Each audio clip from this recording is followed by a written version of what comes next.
Hello student, last lecture में हमने alcohol की जो भी केमिकल प्रॉपर्टी थी वो हमने डिस्कस कर ली। अल्कोहल की केमिकल प्रॉपर्टी में फर्स्ट था अल्कोहल एज अ न्यूक्लियोफाइल, उसमें हम हाइड्रोजन को निकालते थे, ये आपने पढ़ लिया। सेकंड था अल्कोहल एज अ इलेक्ट्रोफाइल, उसमें हम पूरा OH निकालते थे। और एक हमने पढ़ा था स्पेशल, ठीक है, ऑक्सीडेशन। सिमिलरली आज से हम फिनॉल की केमिकल प्रॉपर्टी पढ़ने जा रहे हैं इंडिविजुअली। टेक्स्ट बुक में दोनों को कंबाइन करके डिस्कशन दिया है, लेकिन हम लेक्चर में इंडिविजुअल पढ़ेंगे। तो फर्स्ट लेक्चर होगा that is phenol as a nucleophile, okay.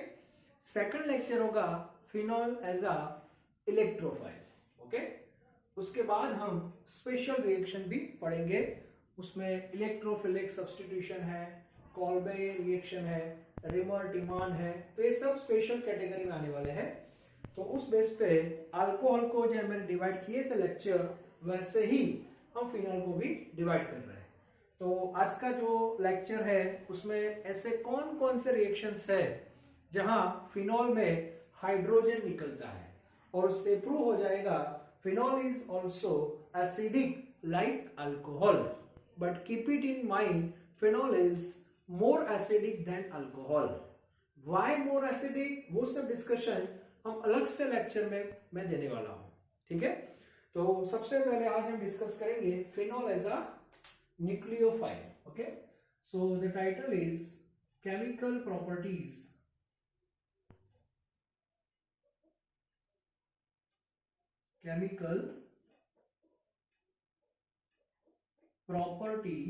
of phenol, okay. अब उसमें फर्स्ट जो कैटेगरी है that is phenol as a nucleophile, okay.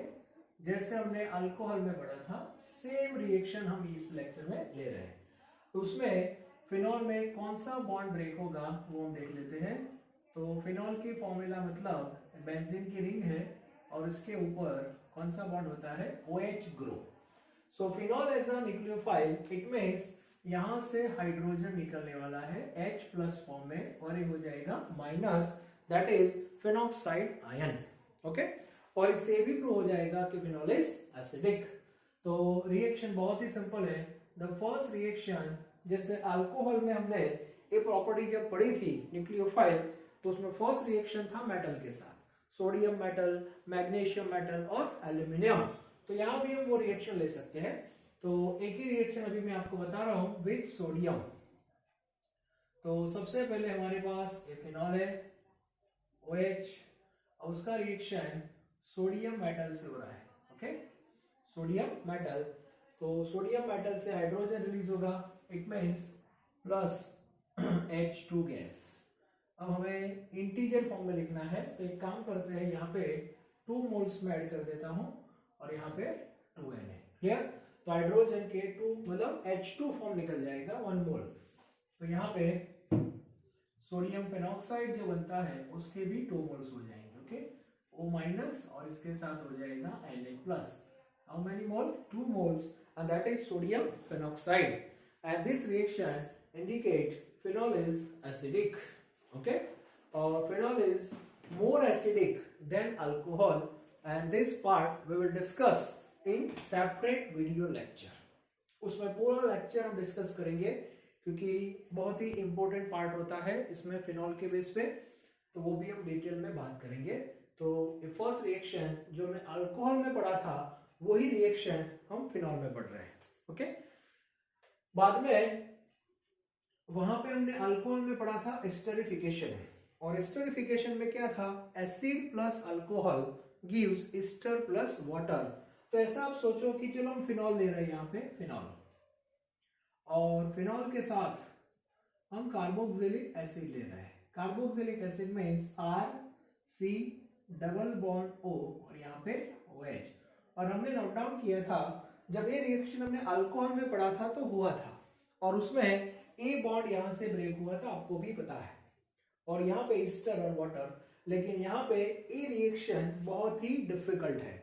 उसका रीजन है फिनॉल जो है उसमें एक तो रेजोनेंस होता है, फिनॉल में रेजोनेंस रहेगा, ऐसा हमने 11th में भी पढ़ा हुआ है।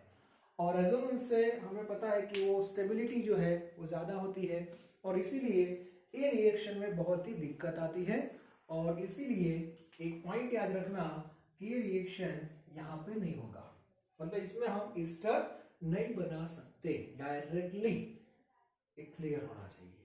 ओके, तो ये पार्ट भी बहुत इंपॉर्टेंट है। अल्कोहल में एस्टरिफिकेशन होता है, लेकिन फिनॉल में ऐसा कोई रिएक्शन नहीं है जिसमें phenol react with carboxylic acid and we have ester. It is not possible due to resonance observed in phenol. Okay, तो एक पॉइंट ये भी हमें थोड़ा याद रखना है। बाद में हमने वहां पे एक रिएक्शन पढ़ा था जो आपको पता होगा, that is alcohol react with acid chloride. तो यहाँ पे हम फिनॉल का वो रिएक्शन लिख सकते हैं। तो फिनॉल जो है उसमें यहाँ पे OH और यहाँ पे मैंने लिया CH3COCl and that is acid chloride. Okay, तो एसिड क्लोराइड के साथ फिनॉल का रिएक्शन होता है। यहाँ पे कुछ रिएजेंट हम ऐड करने पड़ेंगे, that is pyridine. So we have HCl, HCl यहाँ से निकल जाएगा, HCl यहाँ से हाइड्रोजन, यहाँ से Cl and we have benzene की रिंग है, इसके साथ ऑक्सीजन और अटैच कौन होगा OCOCH3 ऐसे होगा, OCOCH3। क्लियर, यहां से Cl माइनस निकला, यहां से H निकला, तो O के साथ COCH3 अटैच हो जाएगा। और ये जो स्ट्रक्चर है इसका IUPAC हम क्या लिखेंगे, तो इसका IUPAC क्या होगा, तो एक्चुअली उसको इस फॉर्म में पहले कन्वर्ट कर दो। स्टूडेंट यहाँ पे गलती भी करते हैं इसका IUPAC लिखने में। ओके, तो एक्चुअली CH3 में पहले लिख रहा हूँ, यहाँ से स्टार्ट करते हैं CH3, उसके बाद COO and then C6H5। Actually ये स्ट्रक्चर ऐसा है और इसीलिए इसका IUPAC होगा, पीछे क्या है C6H5 and that is phenyl. Okay, और CH3COO दैट इज इथेनोएट। तो इसका IUPAC होगा फिनाइल इथेनोएट। स्टूडेंट गलती क्या करते हैं, इस स्ट्रक्चर को ऐसे लिख देते हैं गलती से, C6H5COOCH3 कर देते हैं और लिखते हैं methyl benzoate and this is totally wrong, क्योंकि C6H5 के साथ ऑक्सीजन है और यहाँ पे आपने क्या लिखा कार्बन, तो क्लियर होना चाहिए। तो इसका जो IUPAC है दैट इज वेरी इंपॉर्टेंट, जब बेंजीन के ऊपर OCOCH3 ग्रुप आता है दैट इज फिनाइल इथेनोएट। तो ये बहुत ही इंपॉर्टेंट रिएक्शन है and IUPAC is very very important. दूसरा एक रिएक्शन लिख सकते हैं इसमें जहां से हाइड्रोजन रिलीज होता है। ओके, अभी हम ऐसे रिएक्शन को ही टच कर रहे हैं जिसमें हाइड्रोजन निकलता है, तो एक एसिटिक एनहाइड्राइड भी आप लिख सकते हो, CH3CO ट्वाइस O, और CH3CO ट्वाइस O में सेम प्रोडक्ट आपको मिलेगी। यहाँ पे बेंजीन की जो रिंग है उसके ऊपर OCOCH3 but by product is CH3COOH and that is acetic acid. Okay, तो इतने रिएक्शंस जो है जिसमें फिनॉल में से हाइड्रोजन निकलता है, तो आप इतने रिएक्शन आराम से लिख सकते हो। ऐसे सेम रिएक्शन हमने ऑलरेडी अल्कोहल में लिखे हैं, तो ज्यादा कोई टेंशन की बात नहीं है। इसमें फिनॉल का एसिडिक नेचर जो है उसके बारे में भी हमें डिस्कशन करना है।